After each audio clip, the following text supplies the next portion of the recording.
Okay, we're going to continue on in our Father's Word today. This is 2 Chronicles 36, verse 20. And those who escaped from the sword he carried away to Babylon, where they became servants to him and his sons until the rule of the kingdom of Persia, to fulfill the word of the Lord by the mouth of Jeremiah, until the land had enjoyed her Sabbaths. As long as she lay desolate, she kept Sabbath to fulfill 70 years.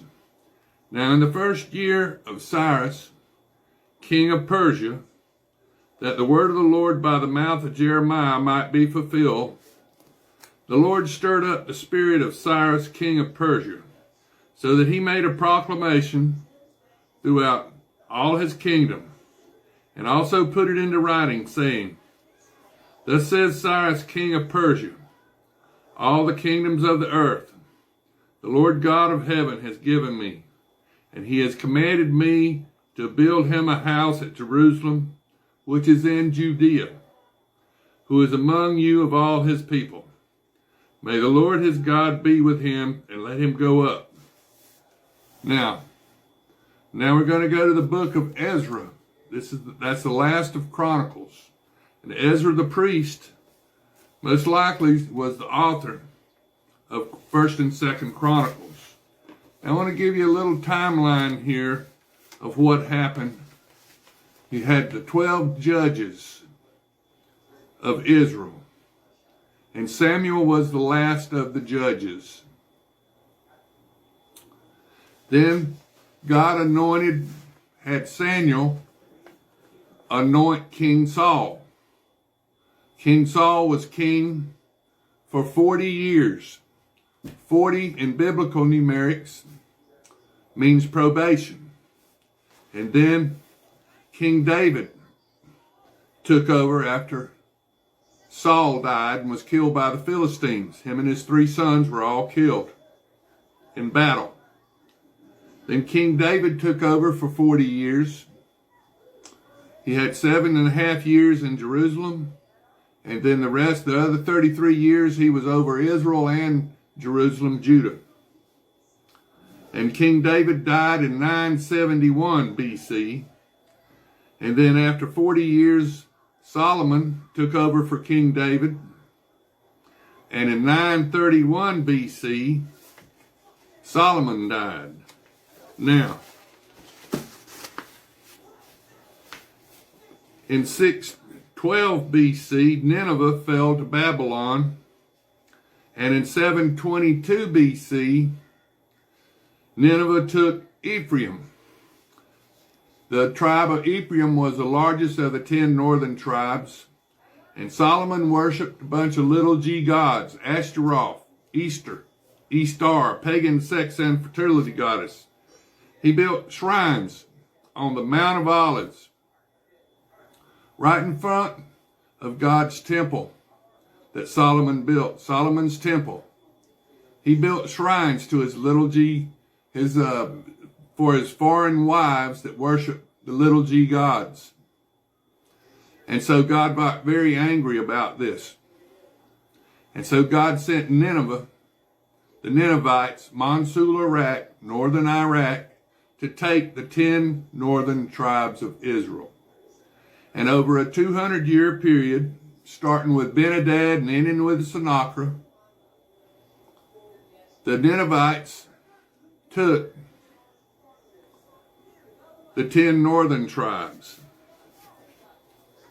And then, after that, King Nebuchadnezzar took over Babylon, and King Nebuchadnezzar, in 605 BC, Nebuchadnezzar went to Jerusalem.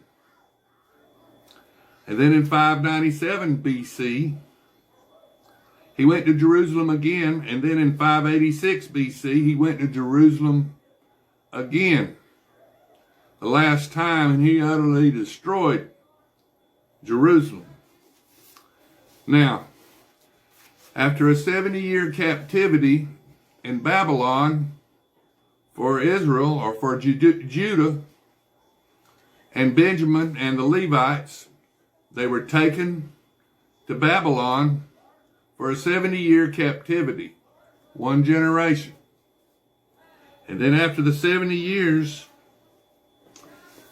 then we just read it right there, Cyrus the Great took Babylon in 538 BC. Now, Cyrus the Great, he took a year, his whole army, working out in the swamps, building channels to divert the water of the Euphrates River. The Euphrates is a river that's fed by springs out of Turkey, the mountains of Turkey. So the Euphrates was diverted by Cyrus the Great. And they had their river gates open. Babylon did. They thought they had defeated Cyrus the Great. But Cyrus the Great lowered the river level and just marched right into Babylon. And Babylon didn't even know they were defeated. It was such a big city. And they were getting drunk, having a big party, celebrating that they had defeated Cyrus the Great. And Cyrus the Great just marched right into Babylon and took Babylon. 538 BC. Then in 515 BC, Ezra the priest was sent by Cyrus the Great and given a lot of the stuff that Nebuchadnezzar took from the temple. And he took it back to the temple, and he tried to rebuild the temple the best he could with the money and the boards and the masons that he had to work with, and the blacksmith. So they rebuilt the temple, and that Ezra was over the rebuilding of the temple. So we're going to continue on. This is the book of Ezra, Ezra the priest. This is Ezra 1.